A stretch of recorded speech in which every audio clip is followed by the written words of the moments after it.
So, Mark, I have a property today listed, and I've had it for a couple months that I can't sell. It's not in a very good area, Barrie. And my client called me asking me to list the property, and I was shocked that he even bought it. So I'm going to pull up the property for you. Oh, where is it? Shit, we're going to have to stop. No, keep going. Cares. Yeah. I'll keep going. So this property, tell me about the location. Tell me why did your client call you to list it? So what happened was he got the property. He had his agent, another agent friend of his that lives in Toronto, called him and said, "Oh, there's this great property up in Barrie, and you should get in on it," and blah blah blah blah blah. So he thought because it was close to the water, because it's on Toronto Street. Yeah. He thought because it's close to the water, oh, that's a great place to be. But he didn't realize that that like down there is like, well, you know what it is. It's like You got the McDonald's on the corner of Dunlop and Toronto Street that had 97 drug overdoses last year in it. You have rooming houses and basically slum landlords all in that part of Toronto Street. yeah, there's actually a rooming house right beside him. Yep. And then the other problem we have that McDonald's now, it's Yep. actually at the point where you can't go inside, eh? Like Correct. you can't eat inside anymore, and Yep. you have to be buzzed into the bathroom. Yeah, is a problem. It's So it's a huge problem. So what's going on is that nobody, of course, wants. Now it does have zoning that is very, very desirable. Okay, like it does. area is not desirable though. That's the problem. That zoning is great and has lots of opportunities, but until that little patch of Toronto Street gets cleaned up, no one's opening a goddamn business there. They're just Okay, not. so here's the listing. And this is the history of it. So of course you can see that he bought it at $668 in multiple offers. It was listed at $599. Right at the peak. Right at the peak. And it was an agent from Toronto, apparently a friend of his. And I said to him, well, Leo, like I would have never let you buy it. Like it was tenanted. It took him 8 months to get the tenants out. He's done some really nice updates. He gutted this whole house. And I mean, he did some really nice updates to it. Like the inside of it, we're gonna get great. there. Yeah, like it's some good things to it. Like he's did some nice work. Yeah. But here's the problem: is that it's almost too pretty for that street, of course, because if he doesn't get successful, he's buried deep into it because he paid the moon for it. He got screwed on by not working with a local realtor. And me and you have talked about this numerous times. I don't know why people will work with people outside the community, especially if we're buying. I just don't get it. Yeah, and look at the mess your client's in. He's in a big mess. He's in a big mess. He's into it. So we have it listed now at $849. He's into it for like in the high sevens. And he's still got to pay real estate fees and everything after that. He's gonna lose money. He's already talking about, well, maybe in September we're going to have to rent it. He can't afford to keep paying for it. I agree. And he can't afford to drop his costs because he's got a lot into it. And the workmanship looks great, but it's the area. And yes, everybody gets excited. Oh, look how close it is to the water. But that agent didn't do him any justice by representing him at all. I said to him when he called me, he goes, "Oh, Diane, I have a listing on Toronto Street. I want you to list." And I said, "Well, when did you buy that?" Because I've done other deals with him. Sure. And he Yeah. goes, well, I think he bought it in 2020 or 2021 at the height though. And he told me the address and I said, well, Leo, why the hell did you buy that? I would have never let you buy that. He goes, well, I didn't know. He didn't know that. Yeah. Didn't. And actually So right beside him is the rooming house. Yeah. Right across from him is, I think it's the women's shelter. And then 2 doors away is that McDonald's that you can't go into. It's a shit area. Bottom line, close to the water, not it's a terrible area. You prospective the desired tenant that you want to move in that is not moving there.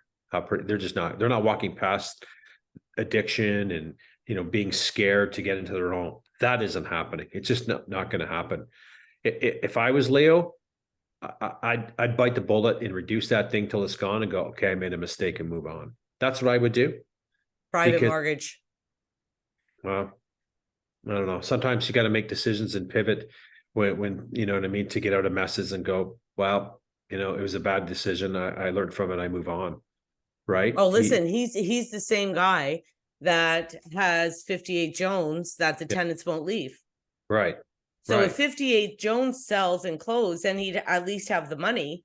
But if that does, he's losing money over there too. Like this guy that he used, I don't know, he got him in a real pickle now. It is. And how many times we see this time and time again, during the hype when, we're doing deals all the time in the COVID times, the out of town agents would call me, Mark, is that a real good area? Like, and meanwhile, it's not a good area when I'm selling. I sold one on Gun. It's okay. But I'm going, Jesus Christ, you're representing a buyer in this transaction and you don't know about the area and you're asking me. I'm not telling you nothing about it. It's not my job. It's your job to do your research. It's all there. Or they send you comparables. Yeah, I know. They send you comparables from like a terrible area and your house, your listing is a good area. Yep. And they're like, oh, but this one sold for this. Well, yeah, because nobody wants to live there, you dummy. Right. They don't know. And I wish I could talk to everybody out there that is moving up from different communities to shop local. I'm not saying shop with us. No. But work with an agent that knows the community and is from the community. Because if your client would have called you up and said, Dan, I saw this listing on realtor.ca. What can you tell me about it? You go, forget about it.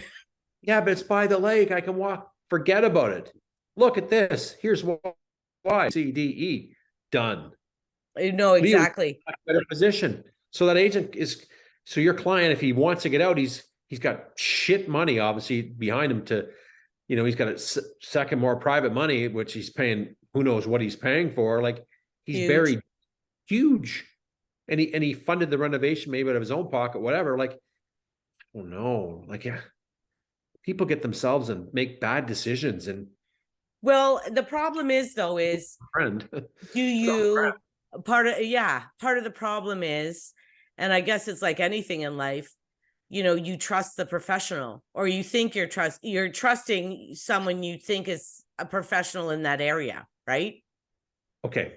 Yes, I agree with you to that. And then other parts of that question, I don't agree with you. I got a call from great clients of mine, Peter and Veronica, outstanding. Mark, we want to kind of move. We're thinking of looking at real property out in Corbeil, North Bay area. Well, that's my hometown, but I haven't been there in 30 years. I said, you know what? I can't represent you because I'm not from there anymore. I don't know those areas like I used to know them anymore. I don't know what's going on in those areas today. So I refer them to people. Then they're looking at Perry's other areas, because if they're good clients, we need, in which they are, I believe every client's a good client. We should give them the best representation as we can. Yes. And not think about the dollar signs, right? If people, I'm not driving up to North Bay because I don't know the area, or they wanted to Perry Sound. I'm not going because I don't know the areas. I don't want to put people into properties like Leo got put into. And they look at me for guidance. And if I can't feel comfortable with that and give them the best advice, God, I sure don't want egg on my face for giving people bad advice. That doesn't, I'd rather give it away. Well, Sorry. and you know what? It's the same thing with me too. I don't sell people houses if I wouldn't live in the area. Now, don't get me wrong. I've had clients that bought in crappy areas, but I told them For sure. this, but they couldn't afford anymore. I agree. And it's So, not, and not a I bad told them like, decision. this area is bad. Like, Yep. this is, you know, I try to, a lot of times I won't even show people houses if I wouldn't live there. Like downtown core, I don't even take anybody down there. No, I have never shown a house down there in my life. no, I've a couple times, but not many, kind of on one hand. But that's the thing, right? If people are forced to those areas due to budget and stuff like that, and they want to get in the market, hell yeah, get into it, because it's a property that will go up. Yeah, you're going to have some hurdles with the areas and stuff like that, but Well, you can take the lesser of two evils too. Like you can go into Timberwalk instead of Mary Street. 100%, 100%. Timberwalk isn't the greatest, but it's a lot better than it used to be, and it's safer, and it has cleaned up a lot over the years, right? Yep. So yeah, there's areas that, okay, you can't live here at all, which is Toronto Street. 100%. Or 100%. they're not the best, but you're not going to have homeless people sleeping on your door. That's the thing. And that's the thing with around that geographical area there. It's surrounded by homeless and drug addiction. I'm trying to show that picture, but I'm going to try to get it up. But see, so there's the point. You try to pull it, and I'll talk about that area. You know, that area is, you know, rooming houses surrounded by addiction. There's crime in that area. A lot of social service networks. There's methadone clinics on the corners as well. So an out-of-town agent wouldn't know that. Let's put it that way. Someone from outside the city, and most of them, you know, it's not just one agent doing all the business from out of town in Barrie. There's thousands of them. They don't know the areas. Some do, but 90% of them don't know the area. Okay, so Mark, here I got it up. This is a picture you just took from down there. That's 50 feet the other day. That's Toronto Street and Simcoe, right the corner. That's it. That's all around there. Looks like that guy's having a piss in the pole talking on the phone, but that's what they see. you know, so yeah. You know, oh, that was a real good deal. I got a great property. You should come up and see it. Leo should have called you and said, hey, what do you think? My buddy who's an agent who, you know, could be new in the business, good friends, want to support him. What's this area like? You would have given him the honest facts, and Leo wouldn't be in the position that he's in today. And yeah, he and made you know what? Even if, whether my clients, like whether they use me or not, if they called me for advice like that, I would give it to them. I would tell them. 100%.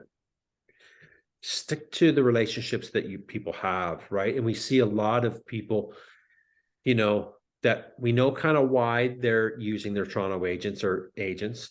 These are 99% of them are part-time agents.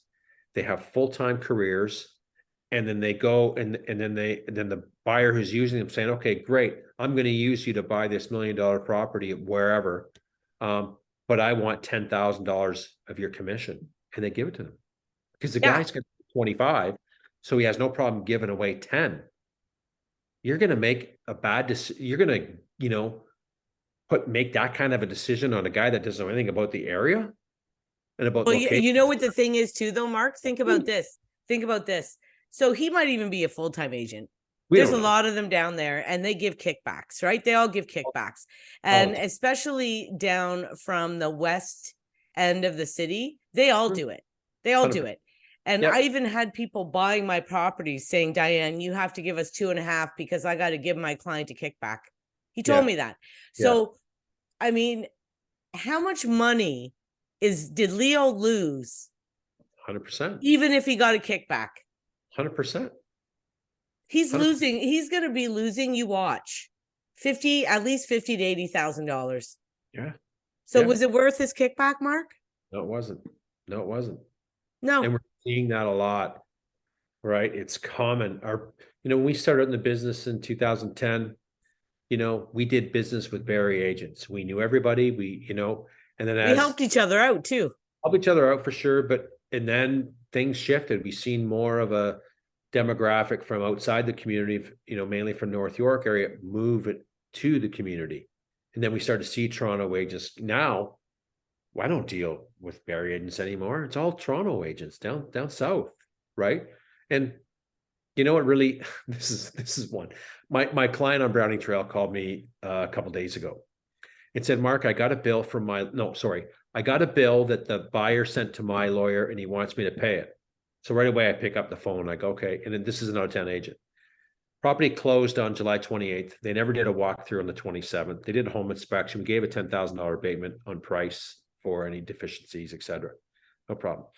Well, the air conditioner wasn't working or something like that. So he gets a bill the next day for 700 and change. And I said, well, what does your lawyer say? Well, he said, let's just pay it and see how it goes. And maybe we won't pay the next one. What? I said, the next one. I said, you're not paying this one. I said, you can send him a note back, and I pulled up the agreement of purchase and sale. Rep warranties were, basically expired at the day of closing. So once closed, it's your property. So it doesn't work. It was working before. Too bad, so sad. You didn't do your final walkthrough. So how many times do we list a property? We sell it with an out-of-town agent. They never do walkthroughs. No. And there's the buyer fucked again. Yeah. Really, there's no other way to say that No. except screwed. So I said, Rayanne, do not pay that bill. You are not paying that bill. It is in the APS. We warrant it to the day of closing. Never did a final walkthrough. Shame on them. If they would have did a final walkthrough and said, hey, this isn't working properly, you're on the hook. You're not on the hook. Don't pay the bill. Oh, I know. And most of them don't do final walkthroughs. Blows me away because they don't want to drive here for an hour. Don't want to drive here, but they like to collect the paycheck of $20,000 or $30,000. But again, the goddamn client loses again, right? I'm so sick of shit service, and we give the utmost best service we can to our people, and we'll pick up the phone all hours. And even the transactions closed 10 years ago. Call me up anytime, answer any questions you want, etc. But I don't understand why people are settling to working with people that don't know what they're doing. I know. Well, Mark, how many times in a good way? And you know it yourself. How many times have I done the final walkthrough and my buyer didn't even come? Oh, all the time. And but I went. Right. 100%. You can't make it up. I get it. No problem. I don't blame you. You don't need to come up, but I'm going. Thanks. Yeah. Everything's good. And we're testing the AC, and we're testing the stove and the washer and dryer, mechanicals. All the lights are on. Light fixtures are the same. Everything's right. Walkthrough was 99% of them. Walkthrough was great. No problems. You're good to close. Well, my last walkthrough that I did by myself, there was problems. And I emailed the agent and said, this has to be done. This has to be done. This has to be done. And I still went the next day again. Yeah. And the guy assured me everything is going to be done by the morning on closing. And it wasn't. Got to do a holdback. Yeah. Right. So, it's no one likes to see people get screwed at the end of the day. I don't like it. Right. It gives us all a bad name though, Mark. I think it takes down the whole profession, that everybody's just out to screw people and make money. It does. And that has been growing more. Every year it gets worse and worse and worse and worse. And then we get so excited when we do a deal with someone that was just professional, courteous, getting back to you, working together to make sure the transition is smooth. Those are the agents that I like dealing with. I hate dealing with. You wouldn't. When I put the offer in on Coatman, the agent called me to thank me. He says, Diane, you were the only one that actually had a complete and proper offer. Great. They don't know what they're doing. They don't know what they're doing. Yeah. You see all the clauses all mixed up. Legal description wrong. Names are wrong. They're using pre-printed forms all the time. They're just taking the names out, putting in the names and a septic. Well, the property doesn't have a septic. Why is this in the Schedule A of warranting a septic? Scratch off, or a well, scratch. Yeah. I know what they're doing. No. I know. Yeah. He said that, it's amazing these days that normally every offer that he's got in the last couple of years, he goes like, I have to call them and get them to fix everything before and resend it, because you can't even work with it. Yeah. What do you think someone should ask so if I was an out-of-town buyer and I wanted to buy a property in Barrie, but I don't know anybody in Barrie, and maybe they're calling their buddies or referrals from their friends in GTA. What do you think that buyer should ask that questions about that? Ask the other agent, the referring agent. Whatever, it could be, you know what, so and so said, Billy has a friend that sells real estate. He can represent you up in Barrie, but we don't know them at all. We're telling them to buy. We don't know them. What do you think would be a real good question for someone to ask that particular agent that is from outside the community that does business in a different community? Well, I think I would ask how long they've been doing it. Mm-hmm. And what kind of how successful have they been? That, but also, have you done business in that community? No, that's what I'm saying. Like, how much business have they done in that community? How successful? Because Mark, I could be an agent here for 10 years and only do it part-time and done 3 deals. 100%. I still don't know shit. 100%. And there's more of them. There's times it by 100 in the real estate industry today that are part-time in this industry. Well, they say years ago, I don't know what the average is now, but the average used to be 10 to 12 deals a year. I think it's lower now. That the average agent did. Massively. So you and I, when we were really going strong, we would do 60 or 70. That's 5 years worth of transactions in 1 year. Yep. Right. So it's just the experience. Like, you've come across nearly every kind of scenario by now. Right. And you've been screwed a couple of times. I've been screwed a couple of times where you forget something on a listing, or you do this, you do that. Now you don't make those mistakes again. Yep. No. You unfortunately, you have to learn the hard way through experience to get really good at this job. Absolutely.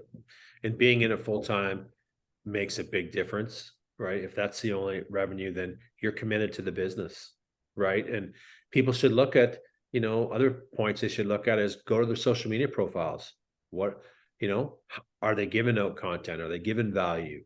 Are they selling properties? Like, there's so much there to go research today, but I don't think the general public's doing a good enough job of selecting the best people to represent them. I really don't. I don't. No, well, you hear so many horror stories. That's all you hear is horror stories. And Leo, apparently Leo's guy, it was his friend. Right. You want to support him, but doesn't know the area. I'm sorry. Can't support you. Or maybe I need to bring in Diane and you need to split your buying commission with her because she's full of knowledge. That would be fair.